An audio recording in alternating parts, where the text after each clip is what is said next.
Today, we're diving into a story of just shocking contrast. A story of how a military masterpiece became an absolute massacre in just 8 days.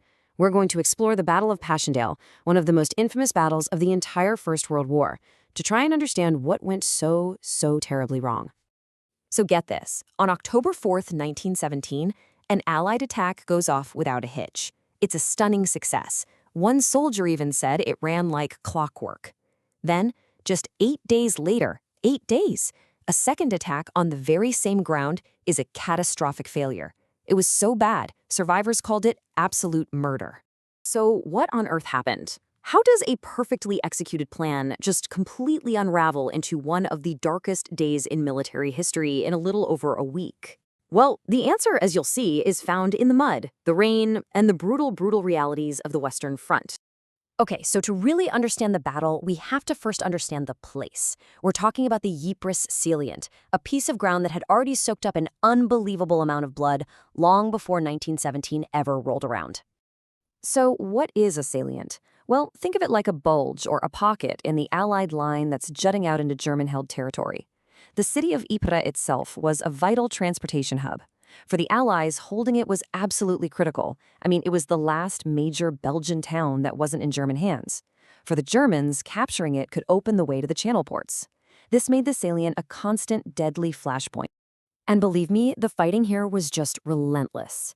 Back in 1914, Britain's original, highly trained professional army was basically wiped out just holding this line. Then, in 1915, the Germans unleashed poison gas here for the first time on a massive scale. So by the time the Allies planned their huge 1917 offensive, the one we now call Passchendaele, this ground was already infamous. And that brings us right back to the attack of October 12th. After that stunning success just days earlier, the plan was simple: push forward again, capture the village of Passchendaele. The weather. Heavy, relentless rain began to fall, and it turned the already shattered landscape into an impassable swamp. The German commander, Crown Prince Ruprecht, knew exactly what this meant. He even called the rain his army's most effective ally. I mean, just look at this slide. The situation was impossible. The ground had turned into what was described as a glutinous porridge that exhausted the men before they even got to the starting line. Their most important weapon, the artillery, was basically useless because the guns couldn't get stable platforms in the muck. And to make it all so much worse, the Germans knew they were coming. They were just waiting for them, dug in behind concrete pillboxes and thick barbed wire. The attack began with a horrifying blunder. The artillery barrage, which was supposed to smash the German wire in defenses, was feeble and totally inaccurate. The guns were literally tilting in the mud, which caused the shells to fall short, right on top of their own advancing troops. As Leonard Hart remembered, they were being cut to pieces by their own guns. Pinned down by their own artillery and shredded by German machine guns, the attack was a slaughter. Corporal Harold Green's words here just capture the feeling on the ground perfectly.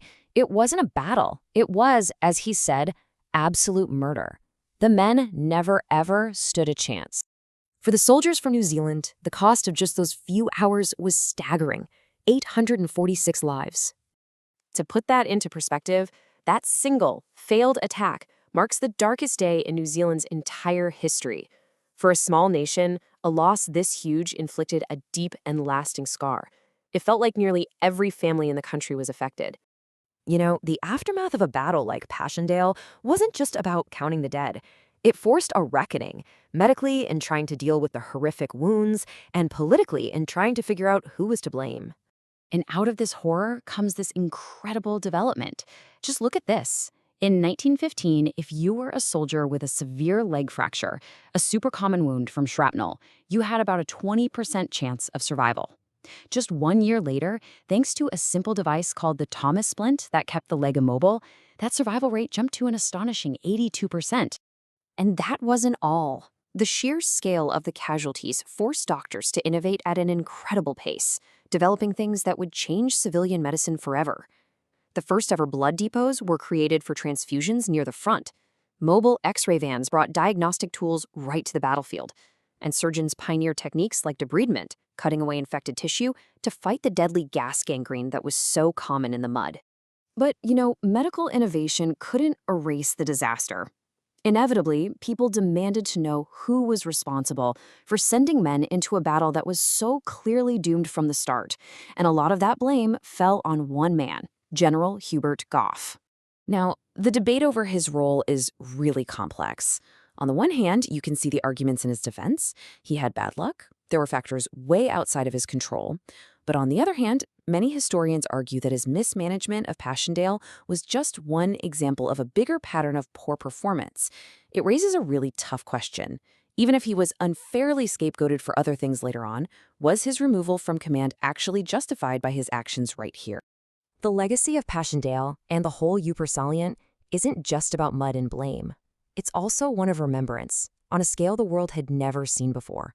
Because for tens of thousands of soldiers, that mud became their only grave. 54,896. What is that number? That is the number of British and Commonwealth soldiers who died in the Ypres salient and whose bodies were never found or were never identified. Their names aren't on individual headstones. They're carved right into the walls of a massive memorial.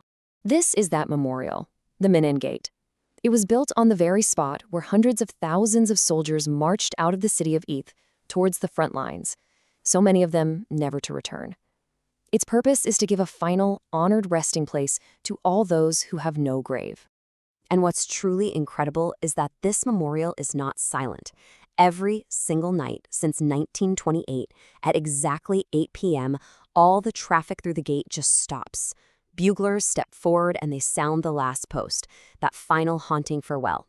Except for the years of German occupation in World War II, this has been an unbroken daily promise to remember. And this all leaves us with a final, really difficult question. The story of Passchendaele is one of stunning success and abject failure. It's about life-saving innovation that was born from devastating loss. So, how do we properly remember an event where victory and tragedy are so completely and so horrifically intertwined?